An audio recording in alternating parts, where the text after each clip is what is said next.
Hello everyone, कैसे हैं आप सब। आज की इस वीडियो में हम बात करने वाले हैं एनटीपीसी का इम्पोर्टेंट क्वेश्चन जो आप सभी एग्ज़ाम के लिए इम्पोर्टेंट, और अगर आप एनटीपीसी की तैयारी कर रहे हैं तो मोस्ट इम्पॉर्टेंट क्वेश्चन है। सारे क्वेश्चन आपके प्रीवियस ईयर क्वेश्चन है। ये सारे क्वेश्चन कई बार एग्जाम में आ चुके हैं, तो बने रहिएगा वीडियो में अंत तक। इसे देखना बिल्कुल मत भूलिएगा अगर आप चाहते हैं कि अब की बार एनटीपीसी आपको लेना है। तो चलिए, क्वेश्चन नंबर फर्स्ट आपका क्या है। किस नदी को पीली नदी के नाम से जाना जाता है। Which river is known as yellow river. इसका राइट आंसर क्या है, आप कमेंट करके हमें बताइए कि किस नदी को पीली नदी यानी कि येलो रिवर के नाम से जाना जाता है। इसका राइट आंसर है ऑप्शन डी, यानी कि हैंगॉक हो। हैंगॉक हो, जिसे हम पीली नदी यानी कि येलो रिवर के नाम से जानते हैं। सेकेंड क्वेश्चन है, कुतुब मीनार के पास स्थित कौन सी मस्जिद के बारे में यह माना जाता है कि वह दिल्ली में बनने वाली पहली मस्जिद थी। देखिए, इस क्वेश्चन को ध्यान से समझिएगा। यहाँ पर देखिए, दो तरह का क्वेश्चन आपसे पूछा जा सकता है। पहला क्वेश्चन आपसे पूछा जाएगा कुतुब मीनार किसने बनवाया, आपको बताना है कुतुबुद्दीन ऐबक ने बनवाया। ठीक है, उसके बाद इसे पूर्ण रूप से किसने बनवाया, तो इल्तुतमिश ने इसे पूर्ण रूप से बनवाया, यानी कि पूरा करने में इल्तुतमिश का हाथ था। ठीक है, लेकिन इसकी नींव किसने डाली थी, कुतुबुद्दीन ऐबक ने डाली थी। अब यहाँ पे क्वेश्चन पूछा जा रहा है कि कुतुब मीनार के पास स्थित कौन सी मस्जिद के बारे में यह माना जाता है कि वह दिल्ली में बनने वाली पहली मस्जिद थी। तो आपका राइट आंसर क्या है, ऑप्शन ए, यानी कि कुव्वतुल इस्लाम मस्जिद। ठीक है, कुव्वतुल इस्लाम मस्जिद जो दिल्ली में बनने वाली पहली मस्जिद थी। नेक्स्ट क्वेश्चन है आपका, प्लासी के युद्ध में ब्रिटिश ईस्ट इंडिया कंपनी के सैन्य दल का नेतृत्व किसने किया था। देखिए, प्लासी के युद्ध के बारे में हम बात कर रहे हैं, तो प्लासी के युद्ध के बारे में अगर बात करते हैं, यहाँ पर पूछा गया है कि ब्रिटिश ईस्ट इंडिया कंपनी के सैन्य दल का नेतृत्व किसने किया था, तो रॉबर्ट क्लाइव ने किया था। ठीक है, अब आपको कमेंट करके बताना है कि प्लासी का युद्ध कब हुआ था। जितने स्टूडेंट हमारे इस वीडियो को देख रहे हैं वो कमेंट करके ज़रूर बताएंगे कि प्लासी का युद्ध कब हुआ था। नेक्स्ट क्वेश्चन है, निम्नलिखित में से कौन सा तत्व कमरे के ताप यानी कि रूम टेम्परेचर पर द्रव होता है। देखिए, रूम टेम्परेचर पर द्रव होता है तो पारा, मरकरी। ठीक है, इसका राइट आंसर है ऑप्शन सी। नेक्स्ट क्वेश्चन है, कंप्यूटर शब्दावली के संदर्भ में DDL का पूर्ण रूप क्या है। देखिए, कंप्यूटर के फॉर्म में पूछा जा रहा है कि कंप्यूटर के फॉर्म में इसका पूर्ण रूप क्या होगा। ठीक है, तो आपको बताना है इसका जो फुल फॉर्म होता है वो डाटा डिफिनेशन लैंग्वेज। ठीक है, data definition language, right answer है ऑप्शन बी। चलिए, नेक्स्ट क्वेश्चन पे आते हैं, भारत में नीली क्रांति का संबंध निम्न में से किससे है। देखिए, भारत में नीली क्रांति की अगर हम बात करते हैं तो नीली क्रांति का संबंध किससे है, तो आपको बताना है मत्स्यायन से। ठीक है, यानी कि फिशिंग से। तो इसका राइट आंसर क्या है, ऑप्शन ए है। चलिए, नेक्स्ट क्वेश्चन, निम्नलिखित में से विटामिन डी में क्या पाया जाता है।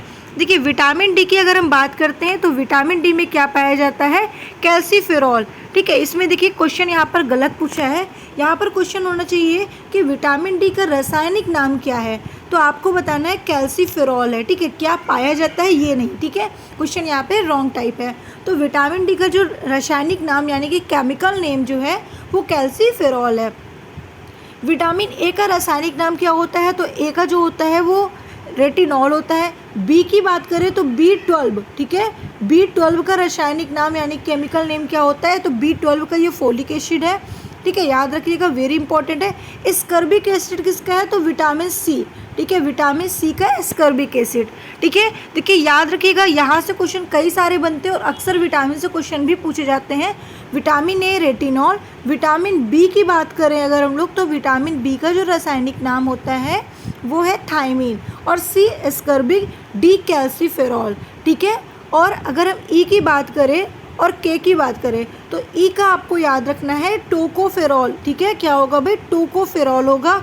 और के की बात करें तो नेफ्टोक्यूनोन। ठीक है, इसका रासायनिक नाम है। नेक्स्ट क्वेश्चन है, निम्नलिखित में से यौगिकों के किस समूह को सहायक आहार कहा जाता है। देखिए, सहायक आहार हम किसे कहते हैं, विटामिन को कहते हैं। ठीक है, अच्छा, आपसे अगर ये क्वेश्चन पूछा जाए कि इनमें से किसमें से हमें ऊर्जा प्राप्त नहीं होती है, तो विटामिन से हमें कोई भी ऊर्जा प्राप्त नहीं होती। हम विटामिन की चीज़ें खाएंगे तो उससे एनर्जी नहीं मिलती। वो क्या करता है, हमारे बॉडी को विटामिन प्रोवाइड करता है जिससे हमें डिसीज़ नहीं होते हैं। ठीक है, जैसे विटामिन ए से हमें रतौंधी होता है, ठीक है, बी से बेरी होता है, तो इन सब से हमें बचाता है। बाकी विटामिन से आपको कोई भी एनर्जी प्रोवाइड नहीं होती। देखिए, अब एक क्वेश्चन आपसे ये भी पूछा जा सकता है कि सबसे ज़्यादा एनर्जी किससे प्रोवाइड होती है, तो आपको बताना है फैट से। ठीक है, फैट में सबसे ज़्यादा आपको एनर्जी मिलती है। चलिए नेक्स्ट क्वेश्चन पे आते हैं। नेक्स्ट क्वेश्चन है आपका, सबसे पहला और सबसे पुराना अंध सरकारी संगठन कौन सा है। ठीक है, अंध सरकारी संगठन की हम बात करें तो आपको बताना है इसका राइट आंसर ऑप्शन ए, यानी central commission for navigation on the Rhine. Right answer option A है। नेक्स्ट क्वेश्चन है, फोटोग्राफी में निम्न में से कौन सा यौगिक प्रयोग किया जाता है। देखिए, फोटोग्राफी में जो हम यौगिक का प्रयोग करते हैं वो सिल्वर ब्रोमाइड करते हैं। ठीक है, तो राइट आंसर आपका क्या होगा, ऑप्शन ए होगा। सोडियम क्लोराइड, अगर आपसे पूछा जाए कि साधारण नमक का सूत्र क्या होता है तो NaCl को साधारण नमक कहा जाता है। नेक्स्ट क्वेश्चन है, निम्नलिखित में से कौन समुद्री ऊर्जा का स्रोत नहीं है। देखिए, समुद्री ऊर्जा का स्रोत नहीं है तो आपको बताना है सौर ऊर्जा जो समुद्री ऊर्जा का स्रोत नहीं है। नेक्स्ट क्वेश्चन, दृग्वेग में निम्न में से कौन सा देवता का उल्लेख नहीं है। देखिए, दृग्वेग की हम बात करते हैं तो यहाँ पे किस देवता का उल्लेख नहीं किया जाता, ब्रह्मा जी का। ठीक है, दृग्वेग में हम ब्रह्मा जी का बिल्कुल भी उल्लेख नहीं करते हैं। चलिए नेक्स्ट क्वेश्चन, आपने अभी तक हमारे चैनल को सब्सक्राइब नहीं किया तो सबसे पहले चैनल को सब्सक्राइब करके वीडियो को लाइक करके शेयर करिए। आपको हमारे चैनल पर NTPC की अगर आप तैयारी कर रहे हैं तो NTPC का जो हम महा सीरीज़ लेकर आए हैं वो डेली अपडेट होती है, डेली क्लासेस चलती है और बहुत ही इंपॉर्टेंट क्वेश्चन्स आपके लिए लाया जाता है। सारे प्रीवियस ईयर क्वेश्चन हम आपको सॉल्व करा रहे हैं, तो बने रहिए लास्ट तक हमारे वीडियो के अंत तक और हमें कमेंट करके ज़रूर बताइएगा कि आपको वीडियो कैसी लगी है। चलिए नेक्स्ट क्वेश्चन है, मानचित्र बनाने के विज्ञान को क्या कहते हैं। देखिए, मानचित्र जो हम बनाते हैं उस विज्ञान को क्या कहा जाता है तो कार्टोग्राफी कहते हैं। जो मानचित्र वगैरह बनाते हैं उसे हम कार्टोग्राफी कहते हैं। ठीक है, जैसे हम बोलते हैं ना कि ये कार्टोग्राफिस्ट है। ठीक है, अब देखिए जियोग्राफी किसे कहते हैं तो जियोग्राफी जिसमें आप भूगोल के बारे में, ब्रह्मांड के बारे में, पृथ्वी के बारे में पढ़ते हैं। ठीक है, वो जियोग्राफी है, याद रखिएगा, वेरी इंपॉर्टेंट है। ठीक है, अच्छा, उसके अलावा ध्यान दीजिएगा, अगर आपसे पूछा जाए कि साइटोलॉजी अक्सर पूछा जाता है। साइटोलॉजी की बात की जाए तो यहाँ पर हम सेल का अध्ययन करते हैं। ठीक है, उसके अलावा अगर आपसे पूछा जाए पोमोलॉजी, ठीक है, जो इंपॉर्टेंट है मैं आपको वो बता रही हूँ, ये अक्सर पूछे जाते हैं, कॉमन क्वेश्चन है। पोमोलॉजी की बात करें तो यहाँ पे आप फ्रूट्स का अध्ययन करते हो। किसका अध्ययन करते हो भाई, फ्रूट्स का अध्ययन पोमोलॉजी में करते हो। ठीक है, इसके अलावा कुछ और भी हम आपको अध्ययन बता रहे हैं जो इम्पोर्टेंस है, जैसे कि आपसे पूछा जा सकता है। ठीक है, पोमोलॉजी आपका फ्रूट का हो गया एंड साइटोलॉजी सेल का हो गया। ठीक है, उसके अलावा आप बता सकते हो वायरोलॉजी, जिसमें हम वायरस का अध्ययन करते हैं। ठीक है, बैक्टीरियोलॉजी, जिसमें हम बैक्टीरिया का अध्ययन करते हैं। ठीक है, उसके अलावा फाइकोलॉजी, ठीक है, फाइकोलॉजी जिसमें हम किसके बारे में बात करते हैं तो आपको बताना है फाइकोलॉजी जो होता है इसमें हम शैवाल के बारे में या इनकी एल्गी के बारे में पढ़ते हैं। ठीक है, नेक्स्ट आपका है माइकोलॉजी। ठीक है, माइकोलॉजी की बात करें तो इसमें हम कवक यानी कि फंगस की बात करते हैं। ठीक है, उसके अलावा नेक्स्ट आपको याद रखना है हर्ड का अध्ययन को क्या कहते हैं तो आपको बताना है कार्डियोलॉजी। क्या कहते हैं भाई, कार्डियोलॉजी। ठीक है, हार्ट का अध्ययन को कार्डियोलॉजी कहते हैं। इस तरीके का जितने भी लॉजी से रिलेटेड क्वेश्चन है अक्सर एग्जाम में पूछे जाते हैं। चलिए नेक्स्ट पे आते हैं, भारत से उत्तर की ओर देश में बौद्ध धर्म के जिस संप्रदाय का प्रचलन हुआ उसका क्या नाम था तो उसका नाम क्या था, महायान। ठीक है, नेक्स्ट है आपका नेक्स्ट क्वेश्चन, भारत से उत्तर की ओर देशों में, ये क्वेश्चन हो चुका। ठीक है, नेक्स्ट है आपका, निम्न में से किसका उपयोग विस्फोटक के रूप में किया जाता है। देखिए, विस्फोटक के रूप में अगर हम बात करते हैं तो नाइट्रोग्लिसरीन का उपयोग विस्फोटक के रूप में किया जाता है। चलिए नेक्स्ट क्वेश्चन पे आते हैं। यहाँ पे क्वेश्चन ये हो चुका है ना। ठीक है, चलिए नेक्स्ट क्वेश्चन है आपका क्वेश्चन नंबर 16, कांग्रेस के किस अधिवेशन में सर्वप्रथम राष्ट्रभाषा के रूप में प्रयुक्त किया गया? तो देखिए कांग्रेस के अधिवेशन की बात कर रहा है, तो इसका राइट आंसर ऑप्शन बी, यानी कि बेलगांव अधिवेशन 1924 में। ठीक है, तो नेक्स्ट क्वेश्चन हम आते हैं। नेक्स्ट क्वेश्चन है आपका, ऑप्थेल्मोलॉजिस्ट किसका उपचार करता है? देखिए हम बात यहाँ पर कर रहे हैं किसके बारे में, ऑप्थेल्मोलॉजिस्ट की।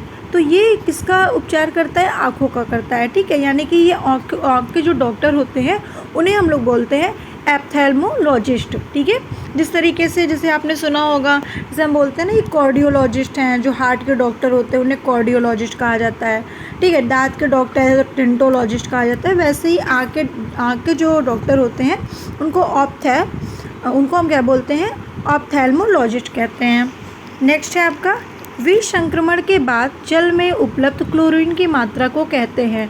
देखिए जल की मात्रा, जो क्लोरीन की जो मात्रा होती है जल में, ठीक है, तो उन्हें हम क्या कहते हैं? अपशिष्ट क्लोरीन कहते हैं। ठीक है, यानी कि जो विसंक्रमण के बाद जल में जो क्लोरीन की मात्रा होती है उसे हम अपशिष्ट, ठीक है, अवशिष्ट क्लोरीन कहते हैं। याद रखिएगा, वेरी इंपॉर्टेंट है। नेक्स्ट है आपका, जैन धर्म का प्राचीन आगम ग्रंथों की भाषा थी? क्या ग्रंथों की भाषा थी? तो प्राकृत थी। ठीक है, इसलिए राइट आंसर क्या है? ऑप्शन सी है। नेक्स्ट क्वेश्चन है, 5 जुलाई 1947 को गठित भारतीय रियायती विभाग का प्रमुख किसे बनाया गया है?